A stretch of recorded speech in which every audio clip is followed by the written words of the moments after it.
What's up, everyone? DKRACK here.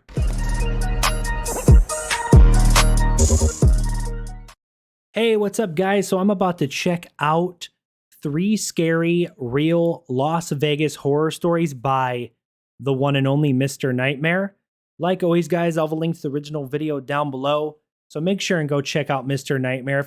If you've watched my channel for a while, then you know who Mr. Nightmare is. He makes great scary stories. I've been watching and reacting to his videos for probably over 5 years now. So definitely make sure and go check out Mr. Nightmare. But let's not waste any more time. If you're new to my channel, make sure and like, subscribe. I would appreciate it. With 3 scary, real Las Vegas horror stories. Let's go ahead and check it out, guys. Here we go.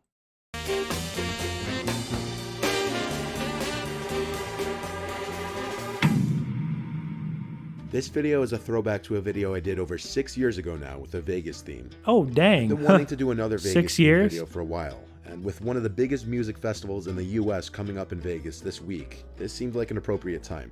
But even more appropriately, this video is sponsored by Mobile Premier League. MPL is a play-and-win gaming app with over now you can bubble shooter, but if you go Sorry, I'm just going to skip this part. You guys probably don't want to watch this. higher than 21, you lose. Story 1 by Ranger Pete. Yes. When my friend Dom turned 21, he organized a group trip to Vegas among our closest friends. We stayed at the Gold Coast Hotel and Casino, which was a 5-minute walk from the Strip. There were 6 of us, too many names to list, so I'll just name them as I go. But we had 3 rooms, and 2 to each room. I was rooming with Joey. Our flight landed around 5, so by the time we were unpacked and settled in the hotel, it was around 7. We stopped at In-N-Out for dinner since we're all from the East Coast, and the novelty of In-N-Out was pretty appealing. Right after that, we walked around until ending up at the Bellagio Hotel's casino. It was absolutely massive. We all kind of split off into little groups. Joey and I were just doing slot machines, while 3 of the others were at blackjack tables. I'm not sure where the 6th went. But when I say Joey and I were doing the slot machines, I mean we were really just sitting there occasionally spinning the slot machine every few minutes. Really just collecting those free shots that the cocktail waitresses would walk around with to try and get the patrons drunker and looser with their money. Let's just say we were trying not to blow $1,000 on the first night. After a few shots, that'd probably we went be over good. to our friends by the blackjack tables to watch them. I'd say after an hour at the casino watching our friends gamble their money away, we all left with intentions of walking to this place called Lily Bar and Lounge. But halfway to the bar, I did a quick pat down of all my pockets, making sure I had my phone and wallet.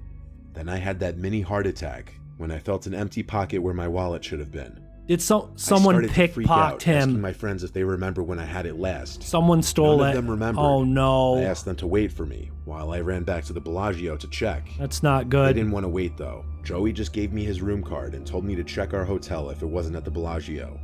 Then the 5 of them continued walking to the bar while I ran back to the casino of the Bellagio.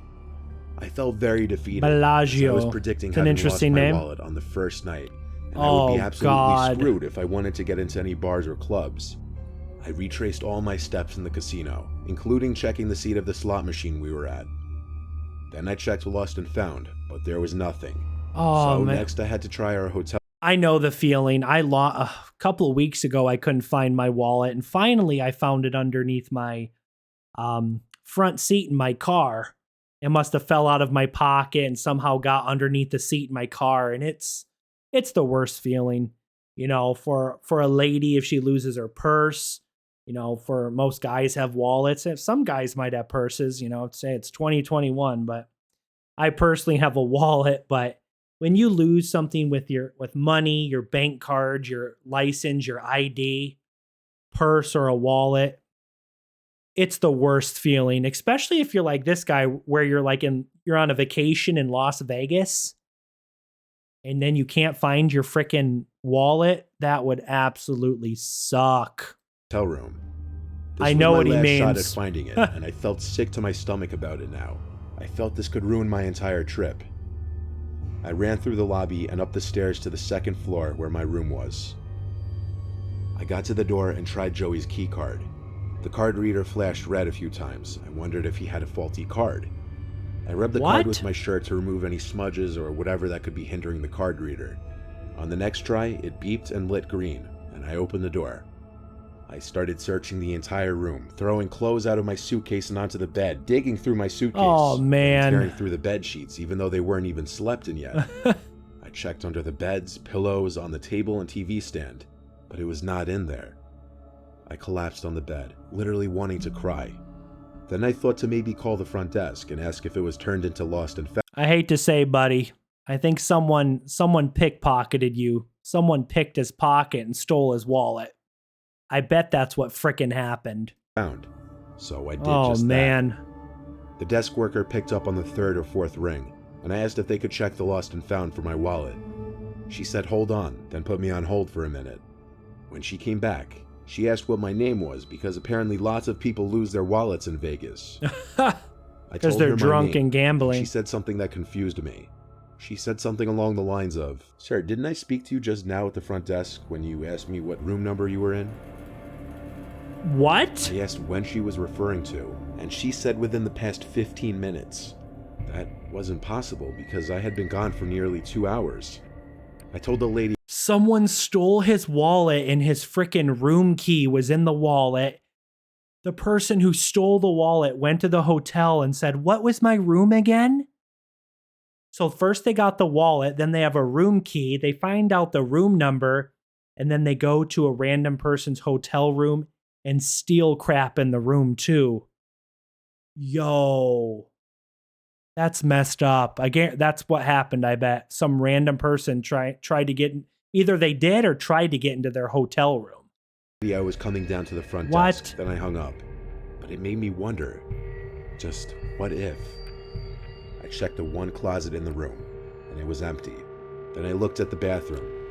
The bathroom door was shut. I grabbed the doorknob, sighed, and yanked it open, expecting to see someone. But no, it appeared empty. I turned on the bathroom light just to look at myself in the mirror, but I almost instantly noticed the shadow through the shower curtain. No. It was undoubtedly a person in there casting that shadow who looked taller than me. I didn't want to get stabbed or shot that night. They're in the frickin' I left room. the hotel room and immediately called the Oh number my for the hotel. God. I asked them to send security up right away. Not even 5 minutes later, 2 large men in security shirts came down the hall and I pointed at the door, yelling there's someone in our bathroom shower who stole my wallet. I opened the door for them, and right center of the hotel room was this 30-something-year-old man with a COVID mask over his mouth. What? He had his hands in the air. Security guards escorted him out of our room and patted him down for weapons. And not so shockingly, they found my wallet in his pocket. He didn't have any weapons on him, though. Security called the police and arrested the man, and I got my wallet back. I told you The man guys. admitted to finding my wallet outside of the hotel, went to the front desk asking what room number I was in, and letting himself in. Even though no one was harmed, I feel like this could have turned out so much worse. Oh, so For he example, if I decided to open that shower. So he must have dropped his wallet. Someone didn't pickpocket him. He must have accidentally dropped his wallet outside the hotel. And then some random guy found the wallet. Oh, that's... Instead of being a good, being a good person and turning it into the front desk. Oh, what room did I have? What an idiot. Curtain. My friends hardly believed my story until security guards backed it up later that night. The rest of the trip went completely normal. Wow. Story 2 by Sean Matthew. A few years back, I stayed with 3 friends in Bally's Hotel in Vegas, once known as the MGM Grand, until November 21st in 1980, when it burned down. The fire began from a refrigerated pastry display case in one of the restaurants located on the first floor, and apparently the fire engulfed the resort's casino, and the smoke traveled into the hotel tower, killing 85 people due to smoke inhalation. 85 we read about this people? in some of the reviews of the place while booking. Oh, that place has to be freaking haunted. A tragedy like that, the dark energy. 85 souls, 85 people lost their lives in the fire. Oh, there's got to be some freaking haunted rooms in that hotel. But I mean, that was 4 years ago. How would it really affect our stay? The rates for rooms were surprisingly more affordable than some comparable hotels for that specific weekend. Something I didn't Because pay it's attention to freaking in the reviews, haunted. though, were the number of people who reported witnessing and hearing strange paranormal events. Yep. There are even reports of ya. ghostly activity in the casino.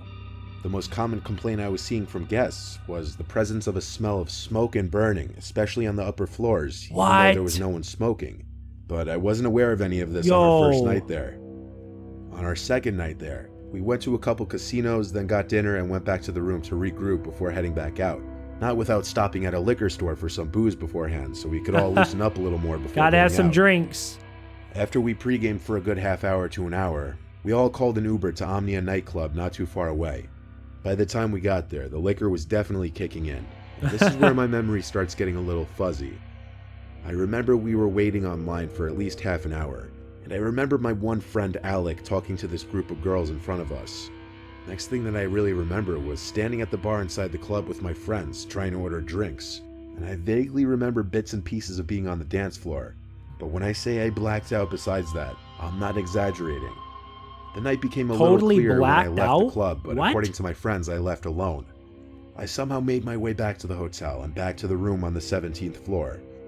From here on out, I remember just about everything. I was sitting on the edge of the bed with my head in my hands for quite a while, feeling like my head was spinning, when I heard what sounded to be a kid coughing on the other side of the door. I pulled myself together and went to check through the peephole, making sure no one was choking or anything. A little kid? There was no one visible, so I opened the door. The corridor was empty. At this point, standing up made me feel even sicker, so I went to the bathroom to throw up. After that, I felt better and laid down in the bed to go to sleep. It was 3-something in the morning. None of my friends were back yet. I heard the coughing once again. It sounded like a young boy's coughing. I didn't feel like getting up to check again. That's scary, but I resumed trying to fall sad into at the deep same sleep, time. when out of nowhere, this ear-piercing ringing went off, along with a flashing red light in the room. It's a freaking smoke alarm in the corner of the room. Every time that flashing light blinked, I could see a person standing in the corner of the room. What? It looked like a young boy facing the door. No. I looked closer to see if I was seeing things, and on the 4th blink, I started to scream and crawl backwards out of the bed and onto the floor. Oh, hell no. I don't know what exactly I thought was happening, that I was going to be killed or that I was seeing a ghost. But after a while, as if I were experiencing sleep paralysis or a hallucination, the apparition of the boy in the corner disappeared. I gave myself time to breathe and calm down and Yo, I'm sorry. If I woke up and there was like a freaking kid standing in the corner of my room and a smoke alarm was going off, I'd get up and run out of that freaking house. Oh my gosh. I convinced myself I was just seeing things. And just like the boy disappearing, the smoke alarm turned off a minute later. My heart was racing for the next 10 minutes as I sat up in the bed on my phone trying to contact my friends. They got back around 4, and I decided not to tell them for the sake of sounding like a drunk fool. I did more research the next day about the hotel and supernatural sightings, and I was even more disturbed when I read that other people had witnessed and heard a boy coughing on the 17th and 18th floors. Needless to say, I didn't want to stay there anymore. Thank God it was only a 3-night trip. I wouldn't want to stay either. Jeez. Morgan L. Story 3. In 2018, my friends and I rented an Airbnb in North Vegas to attend the Electric Daisy Festival, which is an EDM music festival. It was my first experience of this kind. I'm not even a fan of EDM, nor do I do any kind of hard drugs. But I went with my 3 friends who are into this stuff, who I'll call Jess, Marissa, and Nicole. My friend Jess had a drug dealer connection in Vegas who she was planning on buying Molly from. The festival starts pretty late in the day and goes all night. So on the first day, we were just driving around Vegas trying to find things to do. At some point, Jess needed to meet up with her friend to buy the Molly, so while we were eating, she went to pick up from him. Afterwards, we went back to the Airbnb to start getting ready for the festival, changing into our outfits. If you know anything about music festivals, girls usually wear the most revealing outfits imaginable. It was new to me. I needed my friends to help me buy an outfit. As we called a lift to the racetrack where the festival was being held, Jess handed us all our own little baggies with the Molly. I was very nervous, as I've never really done any drugs except for weed, if that even counts. The ride there was surprisingly quick. Jess told us the Molly should kick in around 45 minutes after taking it. By then, we were online to get inside. The effects of it didn't really She's kick going to in be for a while, paranoid. and my friends all agreed She's they were never already feeling taken it. Molly I had a before. feeling I didn't take enough, and I went for the baggie I smuggled into the festival and took a little more. For the next hour, we danced as the sun went down and the sky got darker, and all the lights from the stages and carnival rides lit up the place. I was realizing the Molly was kicking in hard, and I was starting to trip. It was such a surreal experience with all the lights, booming music, and the euphoric feeling of the drug. But eventually I realized I took way too much. I started to lose track of where I was, and next thing I knew, I was lost in the crowd without my friends. At some point, this guy started talking to me, and I must have asked him for help finding my friends, because he told me, "I know where your friends are, I'll take you to them." I followed him through the crowd, holding his hand. Who is we this got guy? closer to the back of the crowd. I asked where we were going. He said he knows where Jess is. I thought the fact that he knew my friend's name meant he was telling the truth. Then he asked me to call Jess and he'd talk to her. So I dialed Jess's number and handed him the phone. 5 seconds later, he started talking to her. He was on the phone with her for a minute before hanging up. He said Jess left to the hotel with my other friends because one of them got sick. He said he would take me there. Something is off here. Something is not. I don't trust this guy. I do not trust this guy right here. Stood there tripping like an idiot and said okay. He called us an Uber, and when we got inside, he asked for my number. I gave it to him because I was yet to see any red flags in my inebriated state, till I looked at the Uber driver's screen and saw that it said the destination was 15 miles away. And then it hit me. 15 miles? Why did the guy say my miles? friends went to the hotel when we weren't staying at a hotel? We were staying at an Airbnb.